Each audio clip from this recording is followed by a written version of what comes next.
আসসালামু আলাইকুম। আপনার ফেসবুক আইডিতে কেউ ট্যাগ করে পোস্ট করতে পারবে না। অনেক সময় দেখা যায় আমাদের বন্ধু-বান্ধব আমাদের ফেসবুক আইডিতে ট্যাগ করে আমাকে ট্যাগ করে পোস্ট করে। সেই পোস্টটা যদি কোনো ধরনের খারাপ ছবি অথবা ভিডিও হয়, তখন কিন্তু সেই পোস্টটি আমাদের ফেসবুক নিউজ পেজে চলে আসে। তখন কিন্তু আমাদের আইডিটা নষ্ট হয়ে যেতে পারে এবং আপনার ফ্রেন্ড সার্কেলে দেখলেও বলবে যে তুই এগুলো কি পোস্ট করেছিস। তো চলুন আপনাদেরকে দেখিয়ে দিচ্ছি কীভাবে আপনারা ট্যাগ করা বন্ধ করবেন। এই কাজটা করার জন্য ফার্স্ট অফ অল আপনি চলে আসবেন আপনার ফেসবুক আইডিতে। ওকে, ফেসবুক আইডিতে আসার পরে কিন্তু আপনারা কী করবেন, উপরে থেকে থ্রি ডট আইকন উপরে ক্লিক করবেন। তারপর এখান থেকে সেটিংস অপশন উপরে ক্লিক করে দিবেন।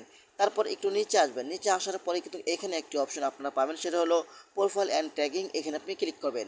তারপর দেখতে পাবেন এখানে উপরে রয়েছে একটি অপশন। তারপর একটু নিচে আসবেন।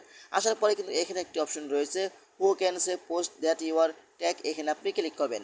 এখানে ক্লিক করার পরে এখান থেকে আপনি অল নিমে করে দিবেন। বাস, এখন থেকে আপনার ফেসবুক পেজ অথবা ফেসবুক আইডিতে কেউ ট্যাগ করে আপনাকে পোস্ট করতে পারবে না। এভাবে আপনার ফেসবুক আইডিটা সম্পূর্ণ সুরক্ষিত থাকবে। আশা করি ভিডিওটা শেয়ার করে দিবেন। ধন্যবাদ সবাইকে। আসসালামু আলাইকুম।